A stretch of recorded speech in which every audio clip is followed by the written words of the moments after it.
That's all it is. It's a crab. It's just a crab. Yeah. No. No? Bad. No crab. It's boring. Blue crab. You crab. Get down there. This might get you mad at people, or get people mad at you. Why? Who likes the crabs? A lot of people like the crabs. Stupid. You already know. I don't even gotta tell you. Alrighty. I'll be sad about it. Purple crab? So that's where we're at in the list, huh? Okay. We have a couple more crabs. You already know, man. They're just crabs. They're not special. Right? I mean, it's just a crab. What about crabs with food?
So, why crabs?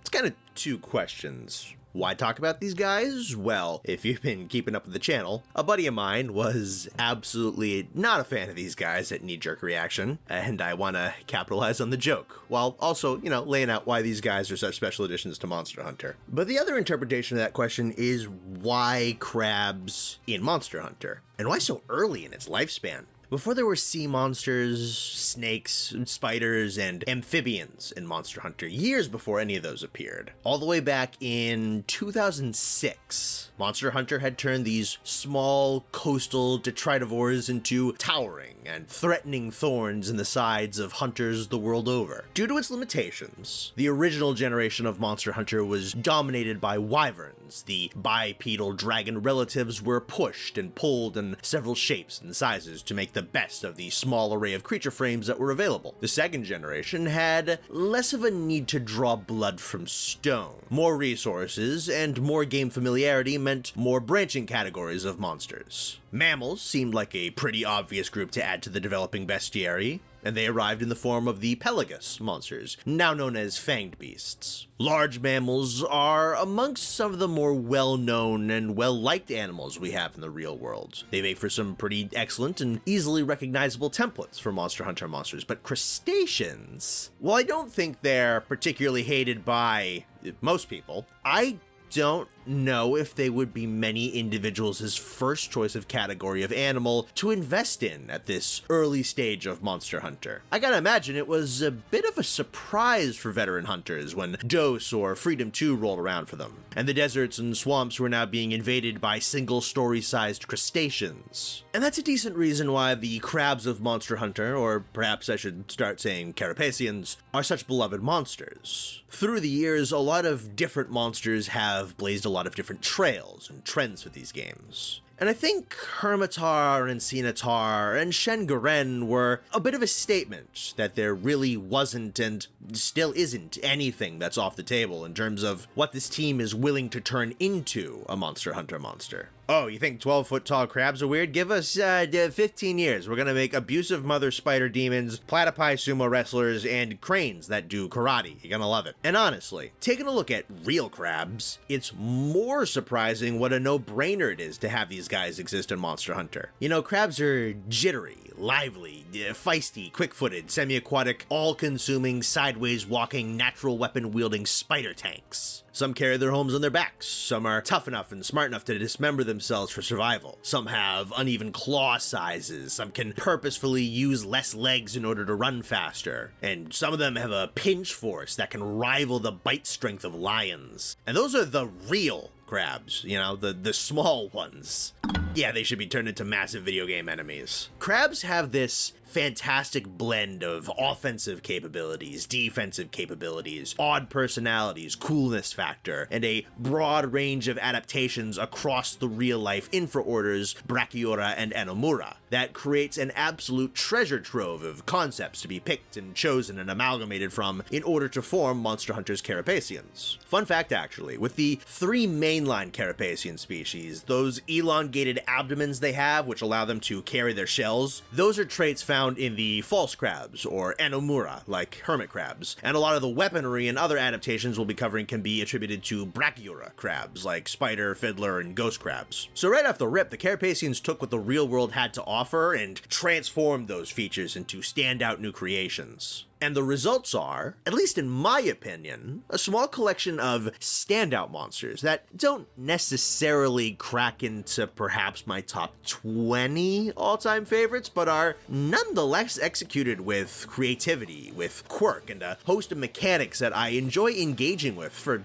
the most part. They're monsters that I don't find myself necessarily demanding to return, but I'm always happy when they do. I love seeing the large populations of the immature crabs wandering along beaches and volcanic crags. I have many fond memories of Freedom Unite dealing with the myriad of tricks that Daimyo Hermitar had up its sleeves and how to counter them, and younger me was definitely a little intimidated by the Shogun Cenatar, as he felt like a considerable step up over anything else I could fight at the time. To this day, I have a respect for the speed, aggression, and tenacity of Shogun Cenatar, whom I think remains one of the toughest mid-tier monsters out there. This video is going to be breaking down the king crabs of Monster Hunter in great detail, and exploring why I hold them in such high regard. We're going to be covering Daimyo Hermitar, Shogun Cenatar, and Shen-Garen, the 3 Carapacean species that have been in the mainline games. With Hermitar and Cenatar, they feel very much like a package deal to me, even though they were separated in 4 Ultimate. One relies on stonewall defenses, and one relies on rapid violence. They complement each other extremely well, and it feels natural to pair them together in the same video. And the towering Shen-Garen shares both a number of design qualities and close relations to the smaller Carapaceons, whilst also having a somewhat sparse history, so I'm not entirely sure when he would have gotten his own video if he was left out of this one. I debated back and forth a little bit between having him here or not, but I think he has a rightful place alongside his comparatively itty-bitty brethren. So with all the preamble out of the way, let's dig into why one of Monster Hunter's smallest and oddest monster classifications is one of exceptional quality. It probably ain't gonna convince my friend, but hey, the rest of us can have a good time.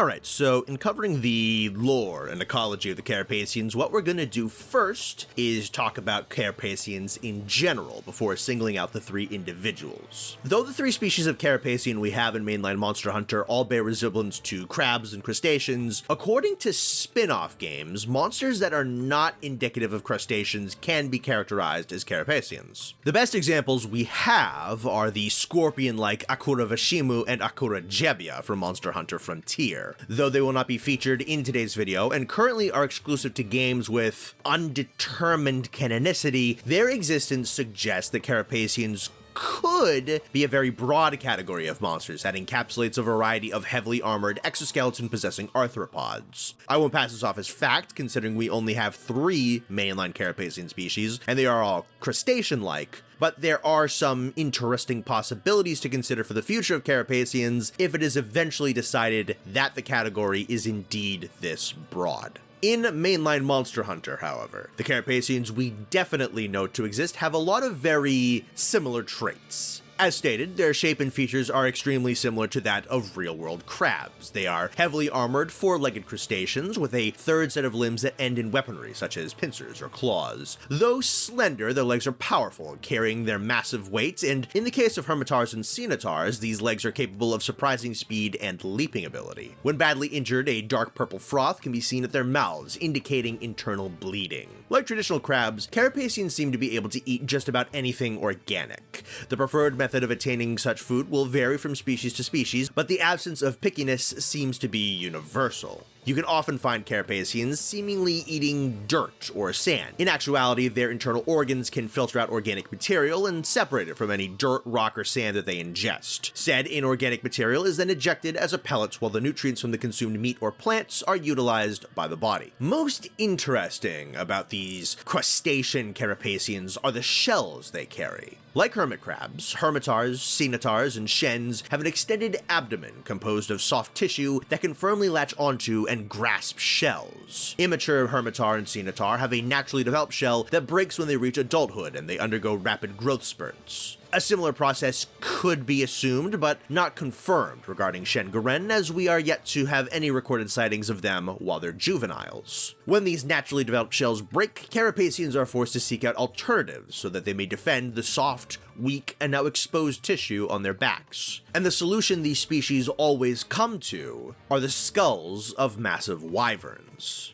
This feat of creativity paid off big time for the Carapaceons. Though these skulls are not portable homes like they are for hermit crabs, they do provide formidable defense. They have also been seen used for intimidation and as weaponry, but we'll talk about that a little bit more in the combat section. The nature of these wyvern skulls raise some interesting questions, if you'll allow me to indulge. Now, comedically, the skulls found on the backs of the Carapaceons are always larger than the head size of any matching monster we fight in game. Now, externally, this is very likely a game design choice. Keeping these skulls proportionately accurate would either mean that Hermitar and Cenotar would be relatively puny, or they would need to start inflating the sizes of the other monsters to compensate. It is stated that Hermitar and Cenotar can sometimes be found wearing skulls that are too small or too large for them, but that's not really seen in game. This is a discrepancy that can be hand-waved for the sake of game design, but one wonders if this detail is to be taken seriously. Is it possible that wyverns who live in regions far away from charted hunting grounds and never make contact with human civilization grow to far larger sizes than those individuals who dwell in more commonly researched parts of the world? This could definitely be explained either way, but I wouldn't put it past the Monster Hunter developers to be insinuating that some absolute titans lurk in the unexplored corners of the planet. A second question I had regarding the skull shells is how the Carapaceons seem to have the ability to open and shut their jaws on command. In and out of combat, there have been sightings of the wyvern skull jaws defying gravity and staying closed, being opened wide to make way for some form of ranged weaponry, and often simply left hanging slack. It would appear that the Carapaceons have some form of muscle structure in their abdomen that allows for manual control over the jaws of the skulls they carry. For some animations, the opening of the jaw takes place a second or two before an attack is released, meaning that the jaw isn't merely being forced open from the inside out. This seems to absolutely be deliberate. Considering all 3 known Carapaceons have this ability, this may very well be an evolutionary adaptation that predates them. Perhaps an ancestral species of Carapacean Carapacean found itself destroying the wyvern skulls it had collected, obliterating the lower jaw when releasing some form of ranged weapon. And the development of muscles in its abdomen that could puppeteer the jaw became necessary. This trait seems to have endured throughout several descendant species and into the Carapaceans we know today, even though its usefulness varies. Almost any part of a Carapacean is considered valuable. Carapacean exoskeletons are all considered excellent crafting materials for armor. All three of these bad boys are covered head to toe in extremely durable armor that one could only hope to crack with a weapon of at least above average sharpness and durability. A hunter who brings in a dead Carapacean would be wise to have a blacksmith work this material into a brand new set of armor. And their claws are often worked into weapons, though sometimes they find their way into armor as well. However, most coveted of all may just be the gray matter of Carapacean brains. They're considered a delicacy and fetch a rather hefty price. For all the many uses of their bodies, it may stand to reason that Carapacean materials are staple goods in the economies of coastal and desert settlements. That wraps up the traits that Hermitars, Cenotaurs, and Shen-Guren all definitely share, though there may be a few more. Shen-Guren makes it tough to say. We know very little about them, and they are seen both very infrequently and only around vast mountain ranges. We do not know if Shen-Guren are capable of burrowing, like Hermitar and Cenotar are. Its claws and legs are very likely powerful enough to do so, but it's uncertain whether or not there's any need. Shen-Guren certainly doesn't need to burrow in order to hide, as virtually nothing is ever going to challenge it. Ambushing prey from underground would undermine the Shen-Guren's natural advantage of towering height, which allows them to observe and track prey, and even if they can dig, it may be too slow of a process to be useful. It could be possible that they don't dig down, but rather forward, carving through mountains in their path, though this has never been observed. Likewise, we do not know if Shen-Guren requires nearby bodies of water to prevent it from drying out. It's been pointed out by the YouTuber Unnatural History channel that the desert and volcanic regions in which Hermitar and Cenotar can be found almost always have some access to bodies of water that are useful for reproduction and staving off desiccation. No such bodies of water have been observed around the mountains where Shen-Guren are spotted. Now, it could be possible that Shen-Guren live in underground lakes or caves and they dig to get in and out of those areas.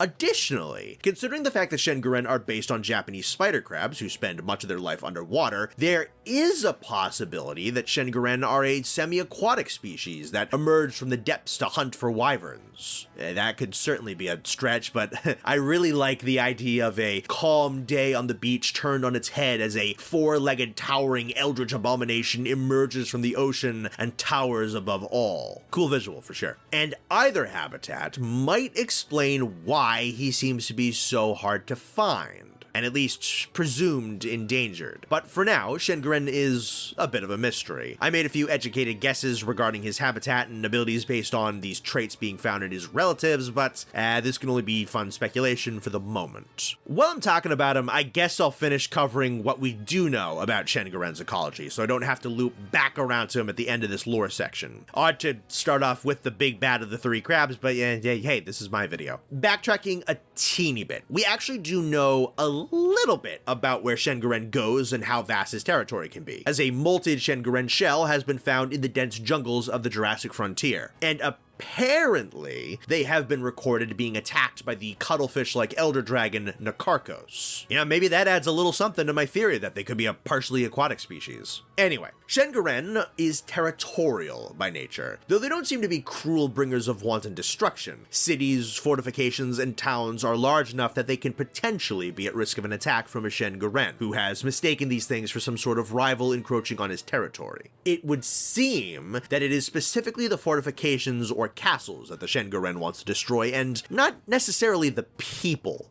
as an oncoming Shen-Guren will often pay very little attention to the humans attempting to drive him off. They don't seem to have any particular animosity towards humans. They simply don't know any better, and that can be extremely disastrous for any settlement anywhere near Shen-Guren's territory. Highly skilled and well-armed hunters backed by state-of-the-art castle defense weaponry are the absolute minimum requirements if one even wishes to repel this titan. Its claws are strong enough to eviscerate stone walls and flatten heavily armored hunters into paste. The integrity of its carapace is likened to that of steel, making even the slightest injury a massive effort. Shenguren aren't particularly skilled combatants, there's little need for them to be. Most creatures they encounter will die from a single hit of their claws, but when push comes to shove, they do have an ace in the hole. Shenguren proudly wear the skulls of the elder dragon Lao Shan Lung upon their backs. Such an image only adds to the fear that a looming Shen on the horizon must inspire. Two of the largest animals on the planet made one. Like all Carapaceons, Shens wear these shells in order to protect their soft backsides. It also guards Shen's most potent weapon. When a Shenguren wishes to annihilate a foe completely and utterly, he points the maw of the skull shell towards his quarry, digs all 6 limbs into the ground for support, forces the skull's jaw open, and fires a massive glob of corrosive acid at high speed towards his ill-fated foe. We do not currently know how this acid is created or how it is shot from his backside, though the latter may be a mechanism similar to the Shogun Scimitar's water beam. However, the results speak for themselves. Nearly anything caught in this blast is liquefied. Shenguren may not be a malevolent creature, but if they set their sights on a human settlement, they must be repelled or slain. None of man's creations will last long against the might of this enigmatic behemoth. Against one of these monsters, the only results are victory or complete annihilation. Anyways, look at these silly guys. Hermitar are far and away the most common species of Carapacean out there. These red-colored crabs prefer environments with soft sand to dig in, meaning that they're a common sight in hot deserts and coastal regions. The beaches of certain jungles are often teeming with hermitars, who can be found either casually patrolling the shoreline or lurking just beneath the sand. The ability to burrow is extremely useful for a hermitar, who may utilize said tactic to ambush small creatures it wishes to eat, or simply to shield itself from the harsh sunlight of its environments. As stated earlier, hermitar, especially those who live in desert environments, can run the risk of drying out, and thus are likely to spend large chunks of the day simply relaxing under the sand. Like some crabs, hermitar likely have organs that retain large amounts of water, which allow them to venture a fair bit away from bodies of water in desert habitats if need be. Organs like this are probably what allow full-grown daimyo hermitar to fire large jets of high-pressure water at opponents when threatened. Hermitar are almost never aggressive towards humans, with them only really being a threat to small birds and rodents that wander within ambush range. Though mostly, hermitar are detritivores, creatures who feed on dead organic material from plants and animals, and are not active hunters. Even fully grown daimyo hermitars are not particularly hostile, and if ever they are a threat to humans, it was likely the human who agitated them. For these reasons, the guild is not overly concerned with hermitar populations, unless they become too numerous. Typically, jungle-dwelling wyverns do a good enough job of keeping these populations under control. Though outwardly imposing, mature daimyo hermitars are far from the most dangerous denizens of the deserts and jungles. They are not seasoned combatants, but neither are they terribly easy prey, and likely aren't too afraid of monsters that stand a tier or so above them in terms of power. Daimyos are built like walking fortresses. Their armor is thick, their pincers are broad enough to be used as shields, and the massive frills of their monoblow skull shells grant them a far larger silhouette than they would have otherwise, creating a more intimidating visage. For most predators, the effort needed to bypass a daimyo's defenses is not worth the meat that would be gained from the kill. A daimyo hermitar is a less than guaranteed prize, and that probably keeps him safe from most wyverns, though something as powerful as a Zinogre is probably a very real threat, and a desert-dwelling daimyo that wanders into the wrong patch of desert is probably a trivial kill for a Diablos. It speaks well of daimyo hermitar's defenses that it takes monsters of that caliber to pose a genuine threat to him. Monoblow skulls seem to be the preference of the species, with it being the only type of skull worn by red-shelled daimyo. Daimyo hermitar seem so accustomed to monoblow skull shells that they have the ability to wield them in combat despite their entire backside being one massive blind spot. It may be that the monoblow skull shells have proven themselves so useful to hermitars for so long that seeking them out has become a sort of instinct of the species. Without going into combat details too deeply yet. A battle against a Daimyo Hermitaur is going to be a bit of an endurance match against anyone who doesn't know how to properly deal with one. The skull shell offers effective protection over the entire back of its body, and its enormous pincers are used to guard the front. When pulled into a defensive position, the strength of these claws is comparable to that of castle walls. However, in this state, daimyos are more susceptible to loud noises and can be forced out of this turtled up posture with the implementation of proper equipment. A daimyo's game plan is going to be to wear out an opponent by having them uselessly bash against its defenses. Daimyo will then crush, impale, or batter the tired out foe to death. Proper planning and high quality weaponry are recommended before dealing with the daimyo. The only reason Cenotaur aren't a much larger issue than their red-shelled cousins is because they bump into people a bit less often. The habitat of a Cenotaur is a bit more remote and hostile, that being humid, marshy swamplands and caverns within the volcanic belt. Cenotaur are more territorial, more aggressive, and more built for combat than Hermitaur. Even individuals that aren't particularly bloodthirsty can be effective killers if provoked, especially the adults. Even the adolescent Cenotaurs will occasionally chase after humans, whereas Hermitaurs very rarely even make an attempt. In terms of adaptations and combat abilities, young Cenotaur are quite similar to young Hermitaur. They both prefer to live around some body of water, explaining why Cenotaurs in volcanic regions tend to stick around volcanic islands. They have small shells that will eventually break apart when they grow larger, and they burrow underground to ambush trespassing creatures.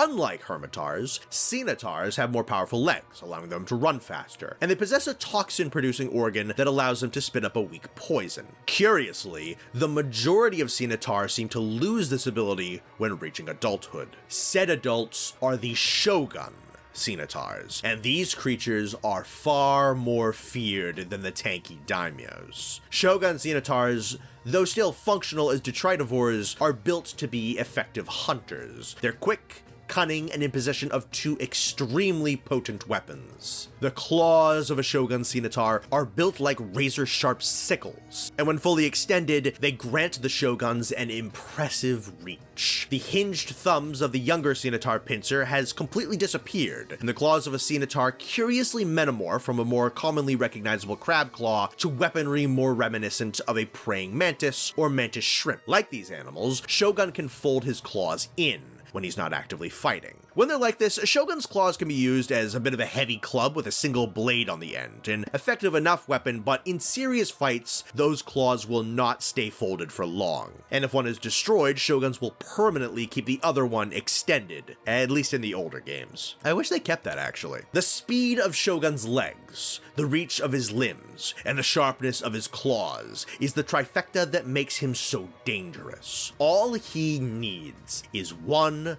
good swing to cleave a target clean in twain or cut them so deeply that blood loss will eventually take its toll. And the tools he has at his disposal are more than capable of granting him that one clean hit. Curiously, Shoguns are never seen using their foldable claws to grasp and hold on to prey like a mantis. His attacks are almost exclusively large sweeps, slashes, and slices. Unlike Daimyo Hermitaur, Shoguns seem to keep a collection of different shells for different uses. This can range from massive seashells to the skulls of various large wyverns, including the mighty Gravios. Shoguns can cycle out their shells in the midst of a battle, or quickly retreat underground to grab a new shell should the one he was wearing be destroyed. The shells and skulls of Shogun Cenotaur wields tend to be more fragile than those of the Daimyo Hermitaur, which makes sense as the head of a monoblos is its most powerful weapon and should be extremely durable. Typically, a Shogun will use his shells strictly for the purpose of defending his abdomen. However, in certain situations, they will pull out an aforementioned Gravios skull. Like the Daimyo Hermitaur, a Shogun Cenotaur can fire off a highly pressurized beam of water, firing it out of its back through the jaws of the Gravios skull rather than from his mouth. And this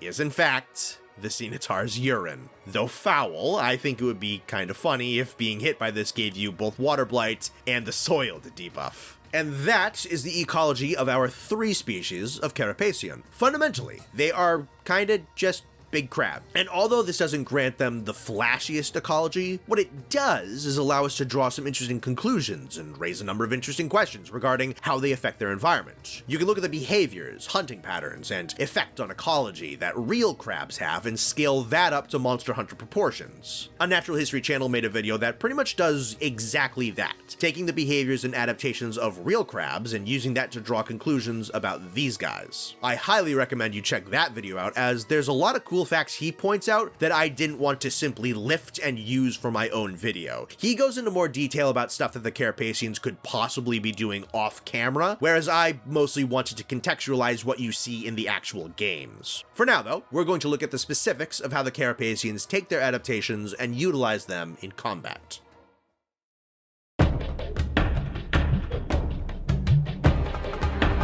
Compared to Shogun's Ceanataur, Daimyo Hermitaur has always been the slower and bulkier of the two. Though he has gotten faster over the years for sure, he has more or less maintained that role. Though a lower tier monster, Daimyo has a fair bit of tricks to him that I think make him an excellent low-level monster. His damage isn't ridiculous, but his movements are unorthodox. Knowledge of his weaknesses help a ton, and he can attack from most angles. From my earliest memories of Freedom Unite, I remember Daimyo Hermitaur being a bit of a first step into kind of the bigger leagues. The first thing that may throw off a hunter is how he moves. Making use of a crab's ability to walk sideways, Daimyo Hermitaur can move backwards, forwards, and side to side without turning. This can make him a bit harder to react to, as he may turn to face you and charge forwards, or waste no time and come skittering towards you without needing to face you whatsoever. Often, he will rush you and get in a sweep with his claws, but as of Sunbreak, he can sometimes leap out of his sideways charge and bring his claw slamming down into you. As of 4 Ultimate, Daimyo will occasionally run sideways while firing his water beam. This combination covers a wide area, hits fairly hard for such a low-level monster, and sometimes he won't move or will delay movement by about a second, so it can be super easy to be caught off guard by this attack combination. I'd say it's probably the most effective tool in his arsenal, and if you think you're safe behind him, Daimyo can attack using his Monoblow skull. You'll be able to see this coming as the skull will shake before Daimyo flings the horn at you. Side note, props to the animators on this attack. It actually really looks like an undead Monoblos is gearing up for an actual charge attack, you know, despite the skull just being puppeteered by a giant crab. This shell can be damaged, but not fully destroyed, and only impact damage can get these breaks. From the front, Daimyo will often use its water beam to attack from a distance, or lunge forwards, bringing his claws together in a kind of hug. And if forward, backward, left, and right wasn't enough, Daimyo Hermitaur also has above you and below you covered. Daimyo's legs give him impressive leaping power, capable of sending him hurtling up into the air and crashing back down at high speed. As the years have gone by, this attack has progressively become more accurate. His legs and claws also let him swiftly dig underground. From here, he will try to get under you and stab the horn of his Monoblow skull shell up into the air at you, usually 3 times before he resurfaces. When angered, these stabs occur faster and home in on you better. However, instead of stabbing at you, Daimyo may instead leap out of the sand crab first and try to grab you with his pincers. A successful pin will result in him snacking on you for a bit to recover stamina before he blasts you away with water. The last noteworthy detail about the Daimyo Hermitaur is his shield stance. He'll bunch himself up and bring his pincers in front of his face. When he's like this, all regular attacks bounce off of him. More recent incarnations of Daimyo Hermitaur have had him be able to attack out of this guarded stance, usually with his water beam. And in Sunbreak, if you attack him while he is guarding, not only will you bounce, but Daimyo will take this opportunity to immediately follow up with a counterattack that can be very tough to react to. The type of counter will depend on which side of him you hit, and he can cover pretty much any angle. The best counter to this technique are sonic bombs, which can force him out of his guarded stance and send him into a brief daze. I'm guessing the logic here is that the sound of the sonic bomb reverberates off of his shell and claws a ton, and overloads his ears. It's been really cool to see how this guard mode has evolved and developed into such a multifaceted tool over the years. In the older games, it was kinda just a pace killer if you didn't have sonic bombs. Daimyo's never been tough, but his fight's got a lot of flair to it. The multitude of attack angles, the combative applications of his shell, his ranged capabilities all form this pretty complete package. And as he's grown, the developers have done what I consider an exceptional job of blending his abilities together to give him a really broad moveset despite him not having the biggest pool of attack animations. There's no incarnation of him that I'd consider bad, but I think he has one of the most natural, intuitive fight evolutions in Monster Hunter. I think the creativity of limitations really shines through with Daimyo, and I have an appreciation for him for that. And although his lower difficulty means that he will always eventually be pretty easy to steamroll, there's a lot of mechanics about him that are worth learning. The fact that his hit zones are more susceptible to impact damage is important. If you want his shell break, you need to know that impact is mandatory. If you want to break his pincers, you'll probably want to go for the trip on his legs, as he tends to keep his claws out of reach normally. And you'll want to bring sonic bombs if you want to deal with his impenetrable guard. There's a really solid chunk of depth here, despite his lower dwelling on the power level. Now, Shogun Ceanataur, I also love. But Shogun ain't this super endearing, low-level dude with a neat grab bag of tricks. Nah, Shogun's kind of scary for his difficulty tier. And even when you get past him, yeah, there's stuff that hits harder than him, but his core fight design can still be tough to deal with. It's, as I said, speed, reach, and razor-sharp power. That mix of advantages makes him fundamentally tough to fight. He has the ability to skitter sideways and swipe with his claws like Daimyo, and also possesses his cousin's forward-facing hug attack. He has a few other forward-facing moves, including a simple sweep forward right in front of him, and a more violent and heavy stab into the ground that can leave his claw stuck in the dirt for a moment. I think one of his most disrespectful and tough to deal with moves is a really simple one, where all he really does is fully extend his arms and just rush forwards. It's so simple, and not even that fast, but he just takes up so much space when he does it. And in the old games, it's one of those charge attacks with no wind up. Boom, he's just rushing you down. No warning, no nothing, no wind up, nothing. Just... that move catches me a lot. And just because he doesn't have a massive horn coming out of his back doesn't mean his rear is a safe spot. He's got a pretty simple spin attack that can be an effective get-off-me tool, and in Sunbreak he's gained a few new moves that help him with his blind spots, including a stab behind him and an attack where he anchors his claw into the ground and throws his body around. Shogun has a dig attack that functions fundamentally the same as Daimyo's, but instead of attacking with his shell, Shogun brings his claws up out of the ground to swipe at hunters. He lacks a pin attack of his own. Shogun can also match his relative's leaping capabilities. As far back as his first appearance, Shogun has been able to jump up onto cave ceilings and walk on them as easily as he would if he were on the ground. If Ceanataur is wearing a Gravio shell, this is when he fires off his water beam. After doing so once or twice, he'll come crashing back down to earth, needing a few seconds to pull his claws up out of the ground. Up until Sunbreak, he was unable to fire his water beam unless he was on a cave ceiling. In this most recent incarnation, however, he's gained an attack where he'll sweep it back and forth. In recent games, he's also gained an attack where he'll clash his claws, creating this super satisfying metal clanging sound.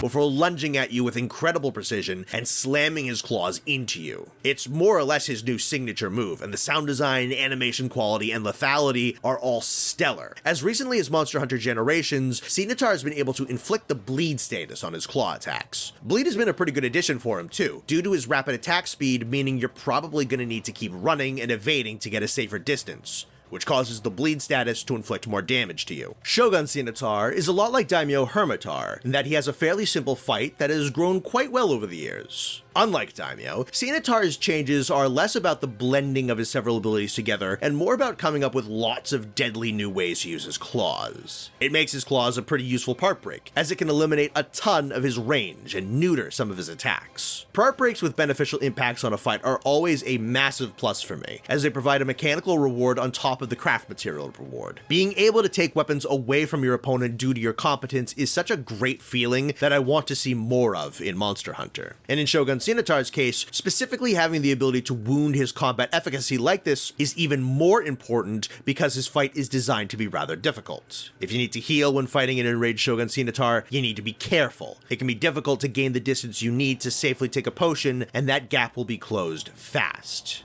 Even in his earliest incarnations, his flurry of attacks can feel oppressively fast, even compared to stronger monsters than him, and you need to match that aggression with aggression. Those claws need to go as soon as possible, and he's got the reach to strike anyone trying to play passively. He has a bit of a glass cannon fighting style, being fairly susceptible to knockdowns when his legs are struck, so you should take every chance you can get to hit them. I think Shogun Ceanataur is an example of excellent combat design. He's brutal without proper planning, and he will absolutely punish careless mistakes by making it very difficult for you to recover. He's gained a solid roster of attacks over the years, each one finding a fun new method of weaponizing his gigantic sickles, and I feel like every attack he has fits his rapid slice and dice combat style excellently. As for Shen Guren, well, this chunk's gonna be short. Good old Shen here has what we call giant monster apathy disease. Symptoms of this illness include barely having any attacks whatsoever, meandering slowly down long corridors, generally not attacking hunters, and maybe having like one cool thing. Shen Guren strikes a menacing visage for sure, but he is more focused on destroying the fortress rather than the hunters. The biggest risk to a hunter is usually getting stomped on or getting caught in the crossfire of one of Shen's attacks when he's targeting the walls and the gates. He's got a few claw strikes, sweeps, and slams, which can hit a hunter who is not being careful.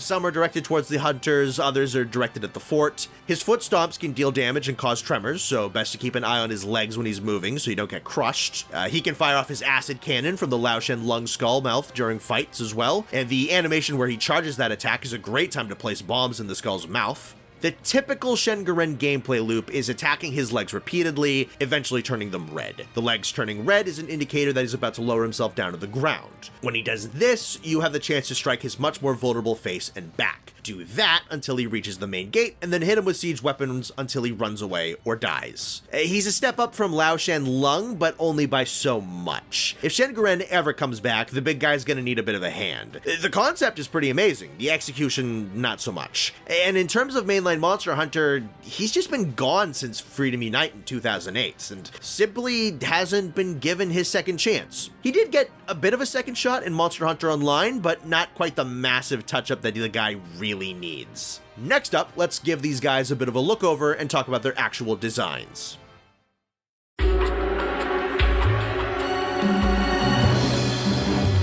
So, with our three Carapacean species, we have a bit of an odd mashup of animals. As we covered earlier, they each have the capacity to carry their shells on their abdomens, like hermit crabs, and tend to have weaponry inspired by true crabs. Shogun Ceanataur are much more likely to be fast-moving predators like ghost crabs. The deviant Stonefist Hermitaur has the huge claw proportion differences of a fiddler crab, Shen Guren has the legs of a spider crab, etc. And then, none of these guys have the face of a crab, like at all. They kind of look more like a shrimp or a lobster than they do crabs. Shogun's kind of got ghost crab eyes though. And they don't stand like crabs either, having a slightly more upright posture than the parallel to the ground structure we see for typical crabs. Also, they only have 4 walking legs, which typical crabs have 6, and Anomura or false crabs often have 8, sometimes more than that. I'm gonna go out on a limb and say that 4 legs were settled on so that these guys would just be easier to animate. The more you look at these guys, the more you can tell how much the development team took several crustaceans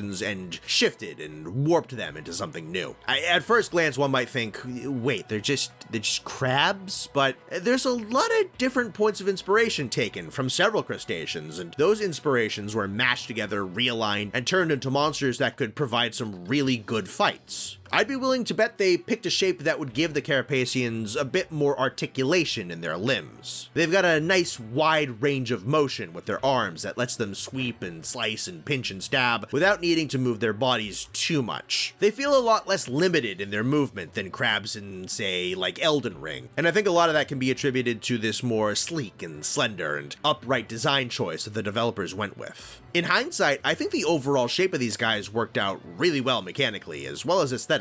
I like their spindly, almost spidery look that's almost kinda sharp and angular. With Shogun especially, this design choice communicates his speed and ferocity really well. One good look at him communicates how fast he can be. I think visually, Daimyo Hermitaur might be my favorite of the bunch. He also has the more spindly design of Shogun, but he's a tad heftier, a little bit more boxy, whereas Shogun is more triangular. His massive claws and especially his promotable skull shell really helped to sell his big, beefy, tanky design choice, all while still allowing him the advantages I just mentioned from these more skinny Carapacean body shapes. Speaking of the shell, I love how good it is at tricking the brain into making Daimyo look so much bigger than he actually is. The frill just completely towers over Hermitar, and since it can't be broken fully, my mind never really divorces the two. It takes a deliberate look at just Daimyo Hermitar himself to kind of remind me that the actual crab is kind of a small creature. I'm pretty glad they made it impossible to destroy Daimyo's skull shell completely. It completes his look. It adds to his lumbering crab fortress aesthetic. Without it, that kind of design choice just wouldn't exist anymore. Plus, red with white stripes looks really good on him. It's nice and simple, pretty consistent all over his whole body. I especially like the higher saturation colors in Monster Hunter stories, which make the red and the white much more pronounced. Shogun Ceanataur is also really well designed, super sleek with lots of sharp, harsh angles all over his legs and his arms, his torso and his head. Just looking at him sells the entire game plan. Swift, sharp savagery. When a creature's design alone can tell you a lot about how it moves, behaves, and fights, that's really damn good creature design. There's a ton of great examples of this in Monster Hunter, and Shogun Ceanataur, I'd say, ranks amongst the best. This is helped by the fact that the skulls and shells he wears almost never peak that high above his shoulders. Even with that extra armor on, his sleek design is not compromised when you look at him from the front. It doesn't look bad from the back either. Though he can carry a number of different shells, a snarling Gravio skull jutting out of his back can really help to sell an extra layer of ferocity. And that's gonna get built on way more when we get to the variations chapter. And it can't be oversold just how well his claws bring the whole look together. Those massive multi-point sickles are absolutely monstrous. Around two death machines the length of small cars with pinpoint accuracy and speed fast enough to kill a man before he blinks. Lithe, slender, and lethal claws for a speedy, sharp, and spindly crab. And for the color, he's got a great dark blue exoskeleton and little splashes of a more fleshy color, which helps the blue of the shell pop a little more. And finally, a Japanese spider crab turned into a looming giant was such a great idea. Shengoren's pretty memorable compared to a lot of the other massive Monster Hunter monsters. Most of these guys are massive, bulky dragons and reptiles, whereas Shengoren is all height. He's this colossal, towering terror slowly lumbering out of the mist. His much skinnier proportions compared to other monsters of his size somehow adds a little bit of like a fear factor to him. You pair that tall, slender, skeletal body with a face completely devoid of any readable emotion or expression, and I think you have a creature design that's effectively unnerving whilst having that unadulterated cool factor. He looks best up at his full height and at a bit of a distance away. Also, his skull shell I think has the benefits of daimyos and shoguns. The way the backwards-facing horns of Lao Shen Lung wrap around Shengoren's head forms this kind of spiky bone halo around him. It also makes him look a little bit bigger, but not by too much. And getting a good look at that Lao skull absolutely lends some extra terror to Shen. Two of the most massive monsters on Earth joined as one far more powerful entity. The color is nothing much to write home about, just a lighter gray with a tinge of blue for some extra flavor. Most of Shen's design strengths are found in the unique combination of his slenderness and height. There's certainly monsters with more creativity and more wow factor, but all three of the Carapaceons have pretty damn respectable designs, and they aren't any more complicated than they need to be. They all take a bunch from different crustaceans and blend these ideas into something original, and each of the three designs does a good job of conveying how each creature fights. Great stuff all around. Now, let's get a good look at the designs of their gear.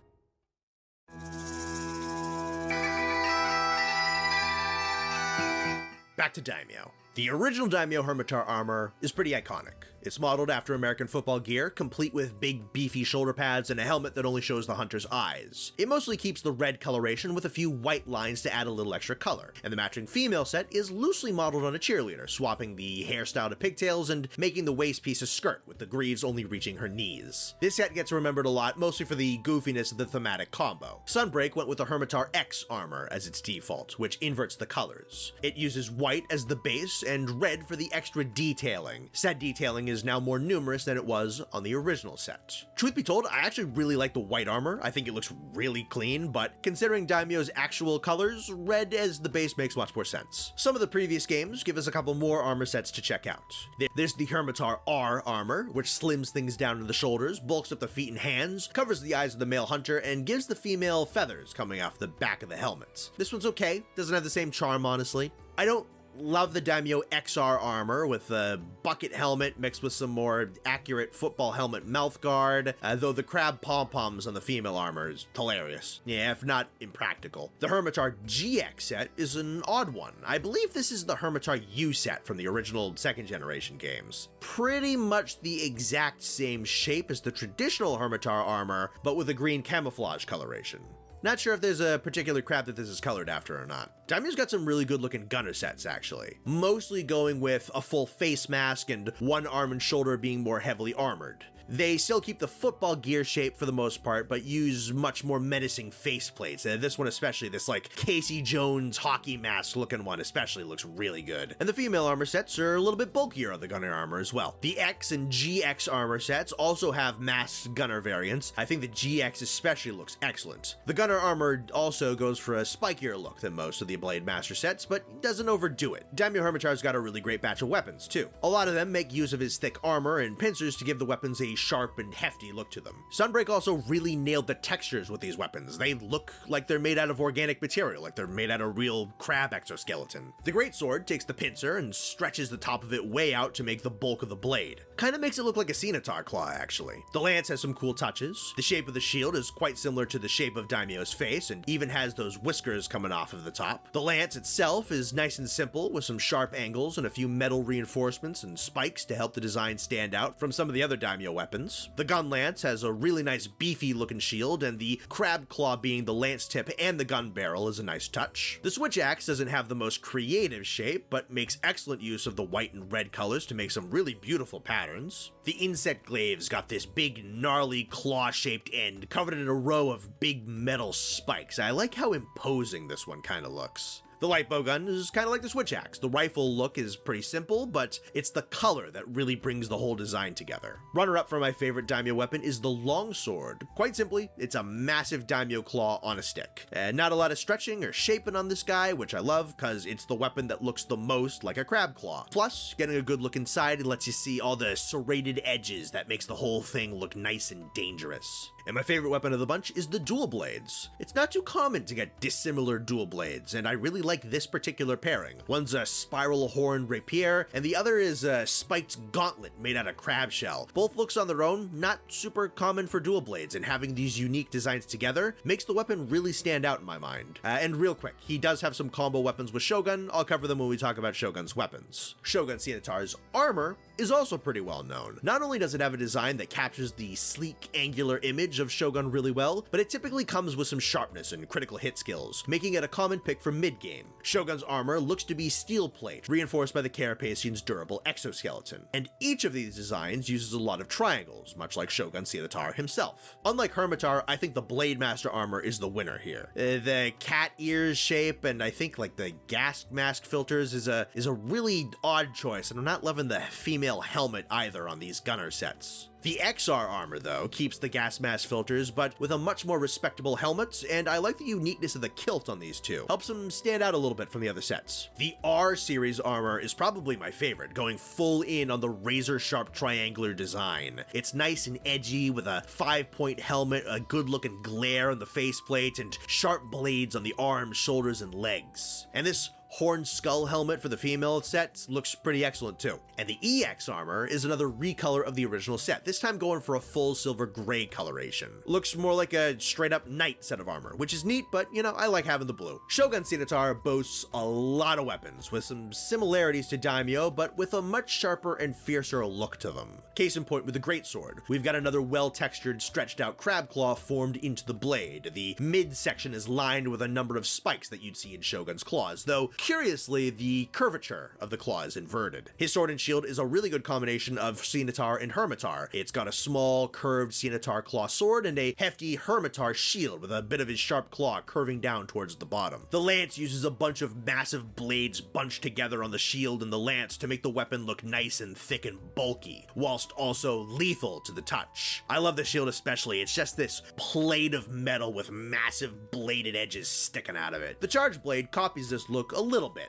I adore this hunting horn, which is like a big massive castanet made from the shells of both Scimitar and Hermitar. The heavy bowgun's got a really nice splash of purple in it that I like, and I love how the claw shape is reinterpreted if you run the shield mod. And my favorite is gonna be the longsword. This bad boy takes the idea of straight up just turning the Shogun's claw into a sword and is able to really play with it, since Shogun's claws are the perfect size and shape for a longsword. Instead of having a sheath, this bad boy folds in like Scimitar's claws do and pops out when drawn.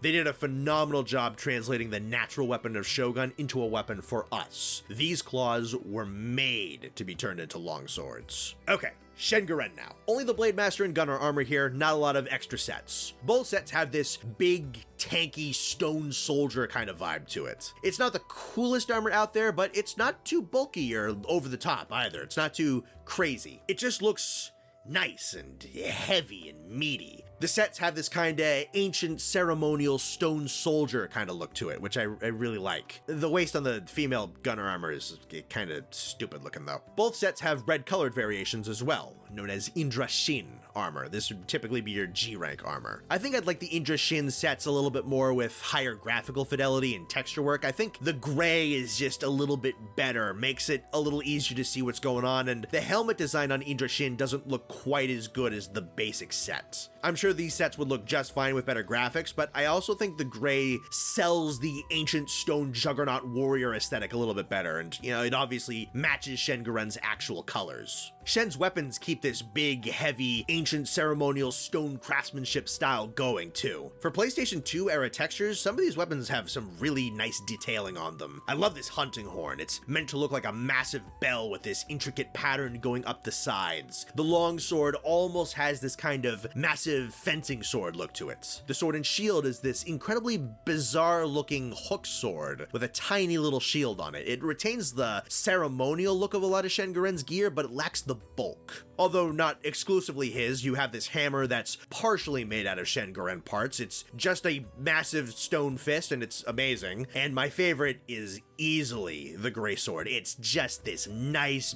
big, gargantuan bladed slab covered in this gorgeous looking line work. There's a few other good ones too, including some exclusive to Shenguren's appearance in Monster Hunter Online.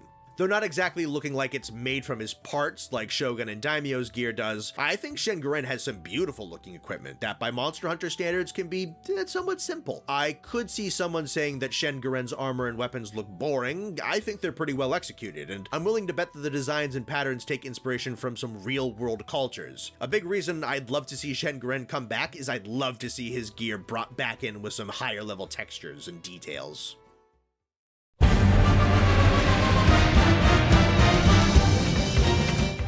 Buckle up, folks, because we got a lot of crab variations to talk about. Because man, oh man, did Monster Hunter Online really like crabs.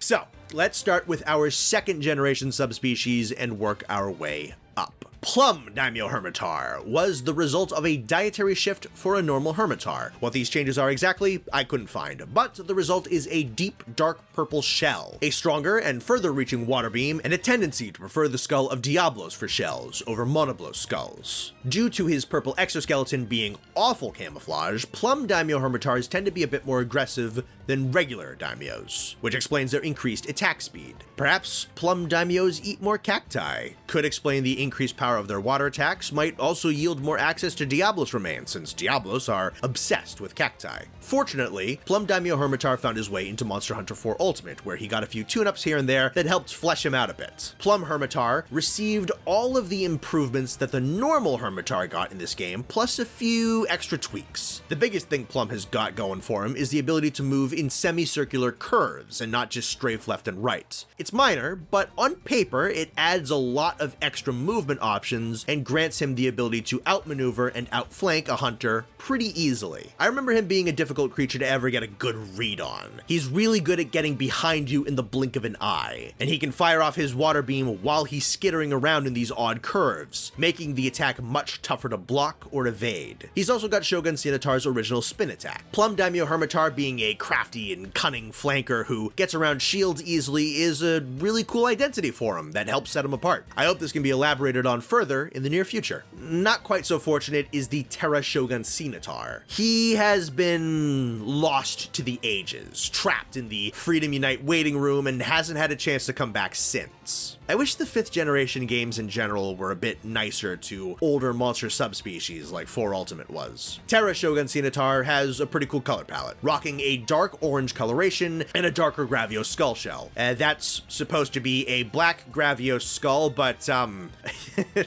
that's not how bones work. Unless black Gravios spent so much time in volcanic regions that they seared their own bones, in which case I don't care how accustomed you are to lava, you're dead. You died.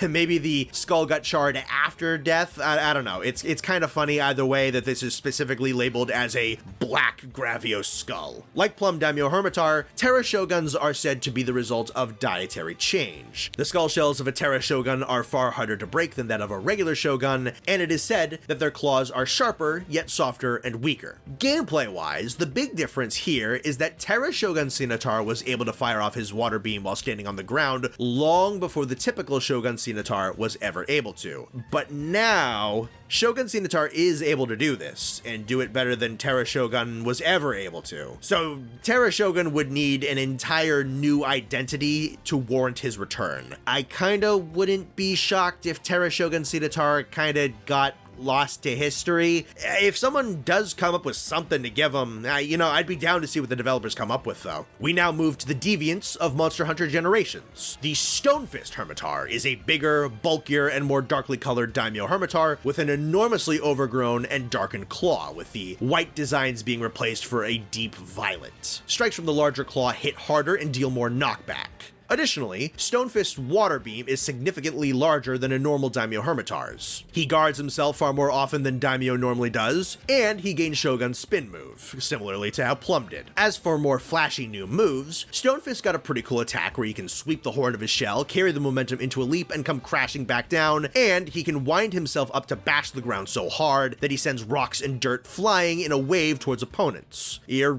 really gonna want those sonic bombs though, man, because he loves blocking over and over and over again. I think Stonefist could be a little better. I'd say he's probably in my bottom third of deviants I like, but yeah, he's not at the bottom. The constant blocking can be dealt with, but I kind of wish he just had something more to do with it. Maybe if he moved around and was like a walking fortress, that could be kind of neat. Maybe he only blocks with the big claw and uses the smaller one for attacking. The regular Daimyo Hermitaur from Sunbreak has more cool stuff he can do out of his block pose than the Stonefist Hermitaur does. And to top it off, the coolest attack he has to do with his shell, not his massive claw gimmick. He's far from a bad monster, and even at their lowest bars, the Deviant line still churns out some pretty quality fights, but I feel like there's a bit of untapped potential here. He translated pretty well to the gear though. They swapped out the white color on his weapons and his armor with the purple of his bigger claw. They made the male helmet more menacing, and the female armor is hilarious. If Deviants ever come back, yeah, I'd be fine with seeing Stonefist again. Now, Rustrazor Shogun Scimitar, on the other hand, he's the best Carapaceon ever made. Frontier and online included.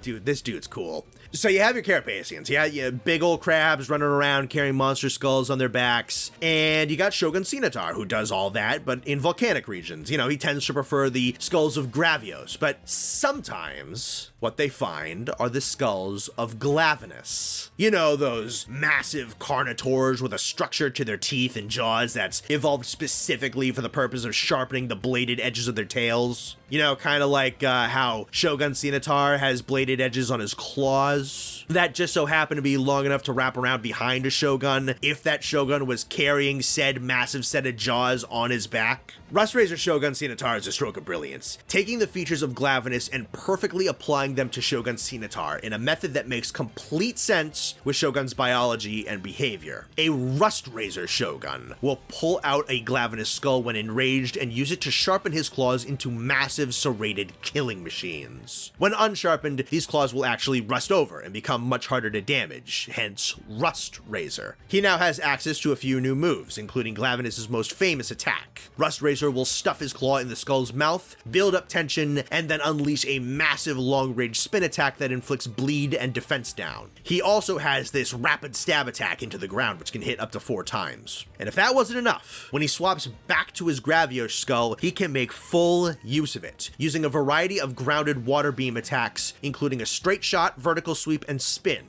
Totally unnecessary addition to an already excellent gimmick, but it just makes the full experience of Rustrazor that much more fun. He's one of my favorite deviants, probably top 3, and the armor is hilariously over the top with tons of edges and blades and massive crab claw gauntlets. Fantastic monster. And now we're gonna cover the Hermitars, Ceanataurs, and Shengurens of Monster Hunter Online. I just covered all these guys pretty in depth in my Monster Hunter Online Monsters video, which you should check out if you haven't, so go on over there if you want a bit more depth, but I'll give you the important info here. The Swordmaster Shogun Ceanataur is a Shogun variant with his claws permanently fully extended, a spattering of blood all over his hide, and a few neat mix-ups and attack cancellation animations designed to trip you up and catch you off guard. It's a collection of small changes and tweaks that are pretty decent, but there's not much of a core gimmick to really work around here or play around with. He's a slightly buffed Shogun Ceanataur, and I would have been more impressed if this were a Hazard Shogun instead of a named variant. Gongen Hermitar is a wickedly cool lone species of the Daimyo Hermitar, with a near onyx black exoskeleton, amber crystals glowing on his claws, and a white monoblow skull for a shell. Again, cool color choice, love it in contrast to the darker shell. Still not how bones work. The main gimmick here is the crystals that Gongen has growing on his claws. The majority of these attacks will send out blasts of razor-sharp amber buckshot hurtling at high speed towards foes. His coolest attack is easily this one, where he uses his claws to propel himself into the air, and when he hits the ground, the crystals go flying in all directions in these arcing projectile shots. Gongen is easily the coolest Hermitar and competes pretty heavily with Rustrazor for the top spot over all other Carapaceons. Onimusha is a lone species of Shogun Ceanataur with a teal shell coloration and a malformed claw that he oddly just doesn't really do anything of particular note with. He's got a couple of new moves, including a high-speed double spin, but the best thing he has going for him is that he is the only full-grown Shogun Ceanataur that has retained the adolescent ability to spit poison, and he is obviously far more capable with it than the younger Ceanataur. I still have no idea why he has a misshapen claw. I never saw him do anything with it. I really like that the online development team decided to make a Shogun with the poison spit that he always loses. It's a neat detail about Ceanataur that can often kind of just get lost in the shuffle. There's more here than there is with Swordmaster Shogun Ceanataur.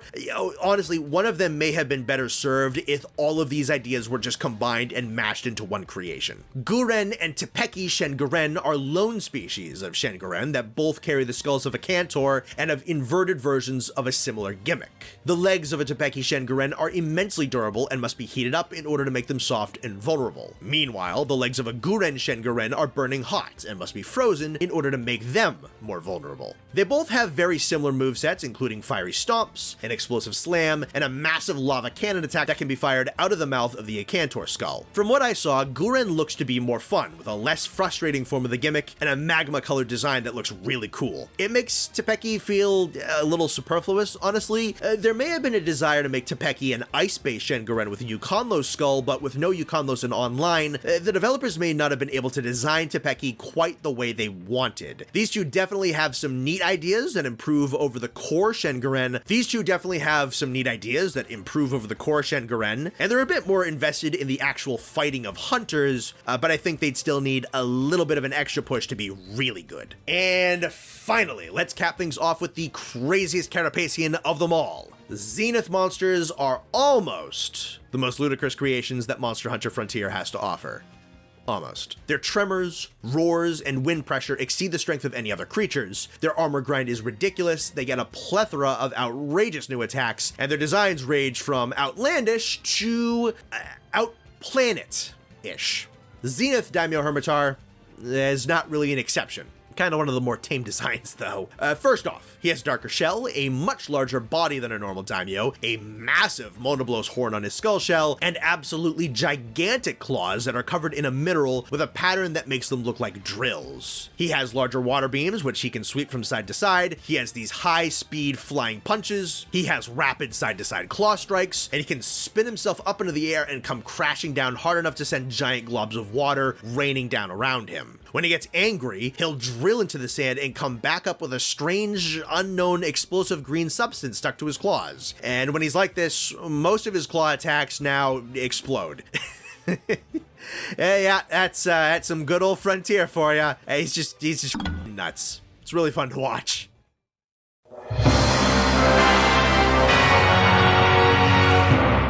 If it wasn't for Shengoren, we actually wouldn't have a music section, but hey, if we have music, we're gonna cover it. Shengoren has two themes, which both serve as darker, bigger, booming remixes of Monster Hunter DOS's main theme, Hunter Go Forth. The Phase 1 theme is a militaristic march, which uses DOS's main melody as a foundation.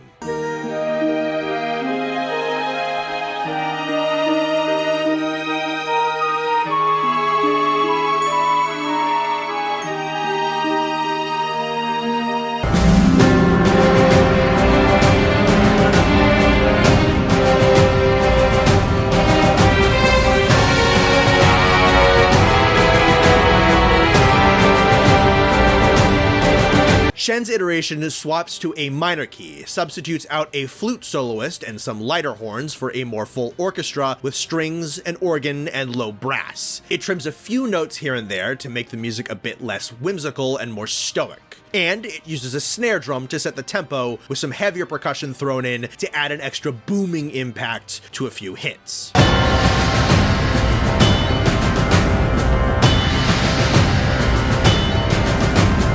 Right in the middle of the track, the DOS melody will be broken with this ramping brass that leads to a massive, blaring, full orchestra crescendo.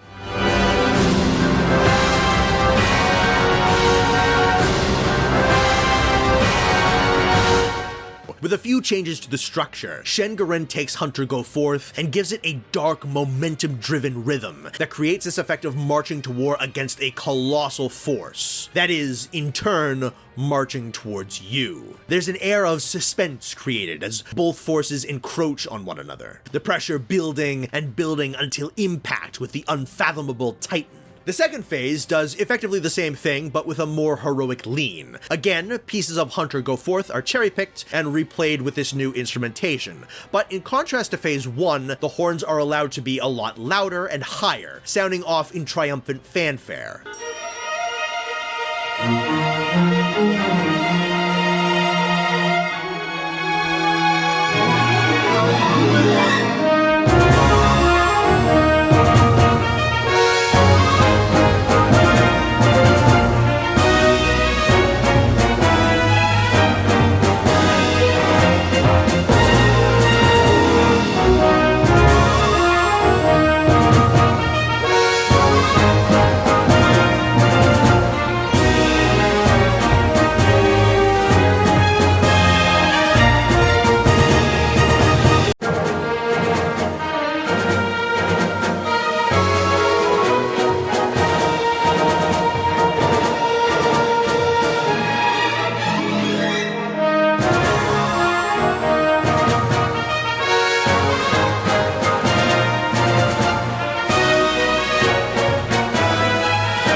snare drum still serves as the backbone of the track, but it's a bit peppier and makes the track sound a bit less like a march. I'd say it plays along with the rest of the orchestra more, rather than trying to drive it forwards. The second phase theme gives off an air of just cresting over into the possibility of victory. Final boss and spectacle boss fight themes in Monster Hunter, which remix the main theme of the game they come from, is fairly commonplace, and Shen-Guren's theme does it more than other tracks like this do. I suppose that's the only real knock against these pieces, that they're mostly remixes than they are actually Shen-Guren's themes, but those big impacts he does add are pretty standout, and on the whole, I think these are some really well done reorchestrations of Monster Hunter DOS's theme. He's also got a pretty good 3-phase fight theme in Monster Hunter Online. The first phase has a couple of really good sections where they use low horns and deep percussion combined with more shrill sounding woodwinds and strings to communicate this kind of towering sense of height to Shen-Guren.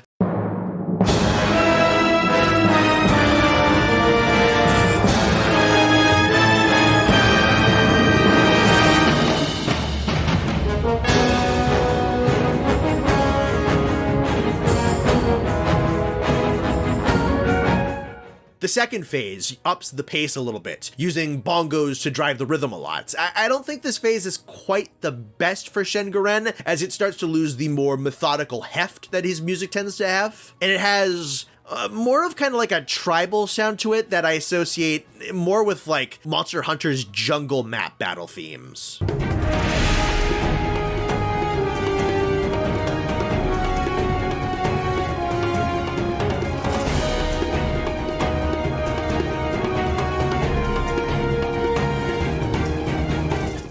The third phase is a pretty strong rendition of Proof of a Hero. I love how prominently it uses flutes paired with big percussion and nice loud horns.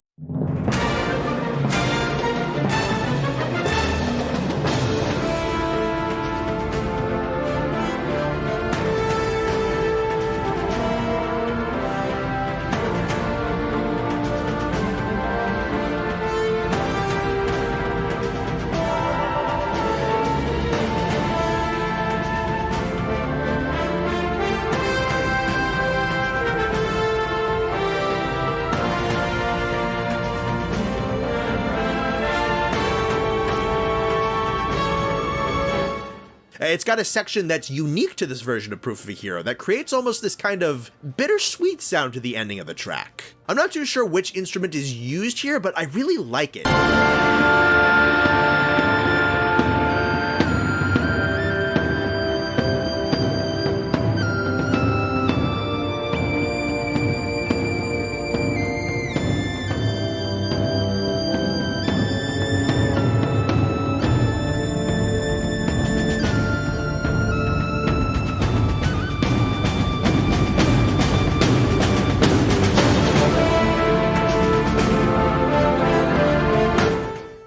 I don't know too much about Chinese orchestral music, but there's a soundscape that my ears identify with that culture. I think it's the usage of woodwinds, and it may very well be that I have a Hollywoodified sense of how their music sounds, but if this is authentic to that culture, it's kind of cool that the Chinese developers of Monster Hunter Online were able to add a spin to this iconic piece of music that's reflective of where this game was made.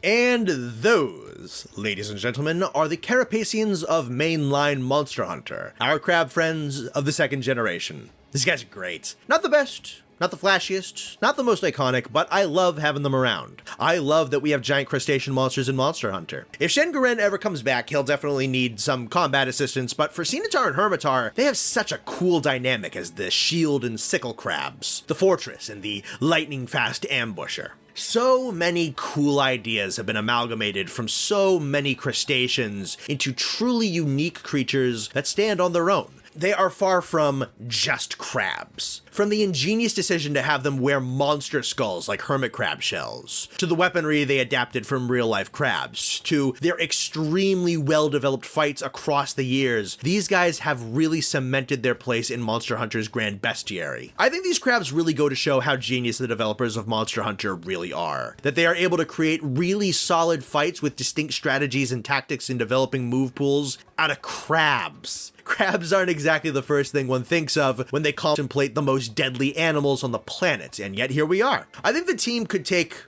just about any animal to have ever existed and turn it into something special and fun to fight. And damn dude, they've made so many cool variations out of just these 3 crabs. And a bunch of them are legitimately pretty good. I'd really like to see Shen-Garen again. But I don't know if that's gonna happen. He might be more effort than he's worth. I doubt he's easy to rig or animate or make fun to play against. Capcom have hinted that they kinda don't really plan to bring him back, but they sometimes change their minds on these types of things. It depends on what happens. I wouldn't be shocked if he's just more of a resource dump than they're willing to take a chance on, which would be a shame, you know? A gargantuan mountain god crab lumbering through the mist is such an imposing image, and he's unlike any other massive spectacle monster in the series. One can hope that he makes his way back someday. Wilds is looking nice and wide open for him to move around in. We'll see. I wonder what they're gonna do with the Carapaceons going forwards. All we have are these 3 hermit crabs with shrimp faces. We haven't gotten a new original Carapaceon in mainline Monster Hunter since these guys debuted back in DOS. I'd imagine Capcom just hasn't decided how broad this category is gonna be yet. So far in mainline, we only have crustaceans, but Frontier adds a bit of a monkey wrench to things. Akura Fashimu and Akura Jabia are classified as Carapaceons.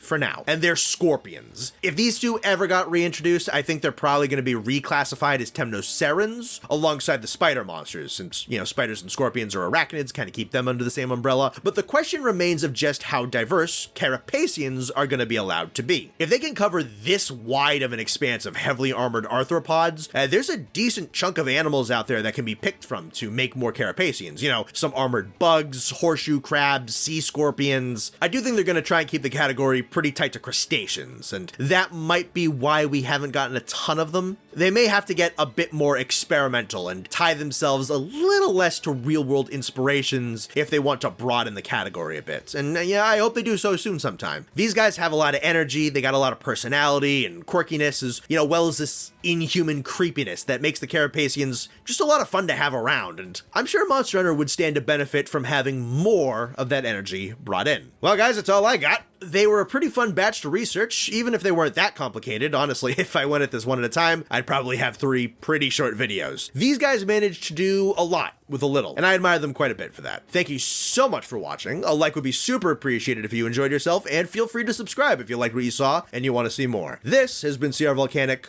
or Connor. I'll see you around.